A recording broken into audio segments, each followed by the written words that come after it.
History loves to brag about glorious kings, conquering queens, and elegant empires. But let's be honest, beneath those powdered wigs and golden crowns was a layer of sweat, rot, and extremely questionable personal hygiene. You've heard of royal banquets, but have you heard of royal poop ceremonies? You've seen marble statues of emperors, but did you know some of them brushed their teeth with pee? This isn't your average history lesson. No, this is the oozing, reeking, gag-worthy underside of monarchy. Today, we're diving nose first into the world of royal poop sniffers and other disgusting habits history forgot. And trust me, once you hear what went on in those royal chambers, you'll thank your deodorant and indoor plumbing like never before. Number 1. Louis XIV and the Poop Court. Louis XIV of France, the legendary Sun King, didn't just rule with power, he ruled with bowel movements. At the Palace of Versailles, mornings began with what was called the lever, the king's rising ceremony. And yes, this included his toilet routine. The king had a solid gold commode, essentially a porcelain throne with actual throne energy. Every morning, up to 100 courtiers would crowd in, watching him wake up, eat, get dressed, and yes, poop.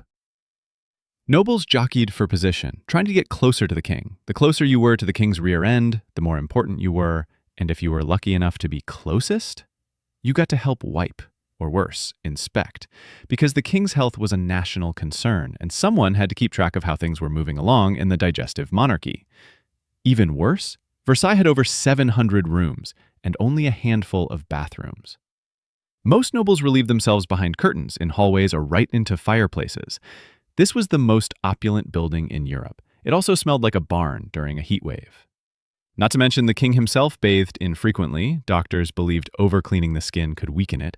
So instead of soap and water, Louis relied on perfumed powders and linen shirts changed multiple times a day to soak up the dirt.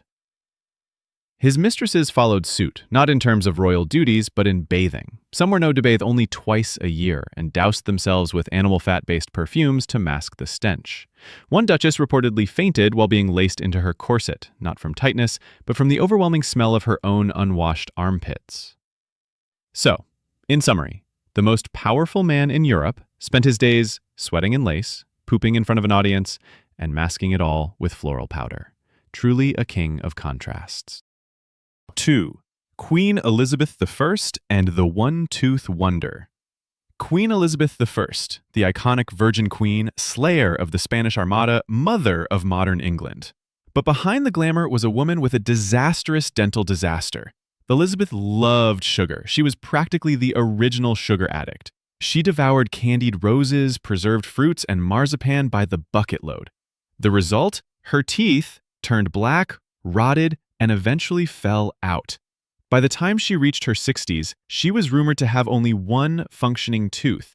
To hide the decay, she stuffed cloth into her mouth to puff out her cheeks, hoping no one noticed the sunken, collapsed look of a woman whose diet was 80% sugar. And in true royal fashion, nobles followed her example. Rotting teeth became a symbol of wealth. Some even painted their teeth black to look more regal. Forget whitening strips. In Elizabethan England, the darker your teeth, the higher your status. To make matters worse, Elizabeth's breath was reportedly so foul, ambassadors found it hard to stay close during meetings. Her face was powdered white with toxic lead, and her skin often cracked from the heavy layers of makeup.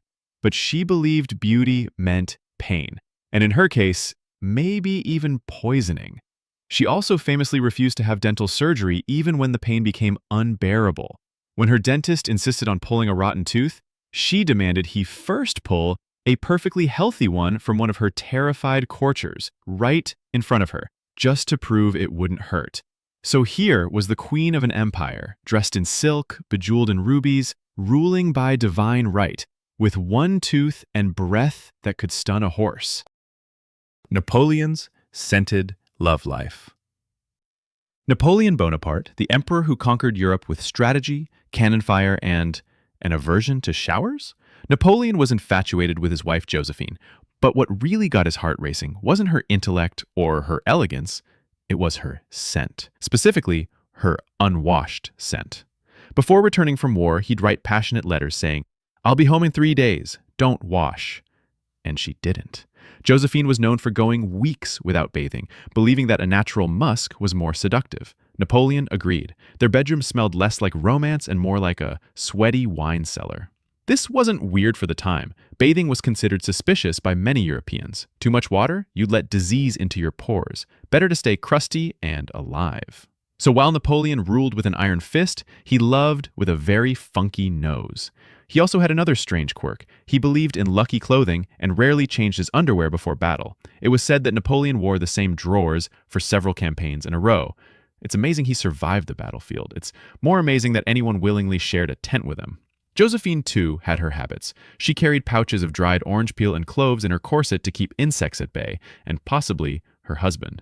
It's said she only bathed in milk and rosewater and only on rare occasions. When she did, she refused to rinse off, letting the sticky milk crust over like a moldy perfume. Their love was legendary. So was their stench. Roman pee mouthwash. When it comes to weird hygiene hacks, the Romans take the cake. Or should I say, take the pee. Roman citizens didn't have Crest or Colgate.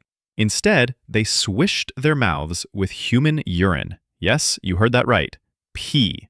Why? Because urine contains ammonia, a powerful cleaning agent and bleach. They believed it would whiten their teeth and freshen breath. Public urinals were like gold mines. Jars of pee were collected daily, stored and sold for various cleaning needs. Emperor Vespasian saw dollar signs and even slapped a tax on public urinals, making urine one of Rome's strangest taxed commodities. Roman poets joked, "A man's smile may sparkle, but his breath could fell a gladiator." The rich used imported Spanish urine, prized for its cleaning power. The poor, well, they just used whatever was on hand. If you think your toothpaste tastes funky, just be glad it doesn't come with a side of last week's street puddle. Henry VIII, the oozing tyrant. Henry VIII, the king who's basically history's walking cautionary tale about diet and hygiene. Henry's love affair with meat was legendary. Breakfast, lunch, and dinner were basically a parade of roast beef, pork, and pies so heavy they required their own banquet table. Veggies? Peasants ate those. But Henry's dietary choices came at a cost. His massive frame, nearly 400 pounds, was a ticking health time bomb. His legs developed grotesque ulcers and sores that festered and oozed pus. Doctors had to lance and drain these wounds daily, even during royal events. Picture this: guests at a fancy banquet, trying to enjoy their pheasant and wine, while the king screams in pain as a surgeon slices open his leg, draining pus right next to the dessert table. Henry refused to slow down. He kept eating, drinking, and marrying wives faster than his doctors could patch him up. Fun fact: his fearsome reputation wasn't just from his temper. It was from the horrific smell of his infected wounds that filled the palace halls. Victorians and the mummy powder craze. The Victorian era was known for its strict morals, fancy dresses, and some seriously bizarre beauty remedies. One of the creepiest was their obsession with mummy powder, literally ground-up Egyptian mummies sold as medicine. Victorians believed that ingesting or applying mummy dust could cure ailments, boost energy, and even preserve youth. Pharmacies stocked jars of this dusty powder, and the wealthy took it religiously. Some snorted it as a form of snuff, while others mixed it into teas or ointments. If that wasn't enough, Victorian high society hosted mummy unwrapping parties. Imagine a posh soiree where the entertainment was peeling linen off 3,000-year-old corpses while sipping champagne. It was less, bring your own mummy, and more, eat your own mummy. Archaeology met cannibalism, all in the name of health and high society. Thanks for sticking with us through the foulest, funniest, and most revolting corners of history. Stay clean, stay curious, and maybe don't sniff anyone's royal poop. Subscribe!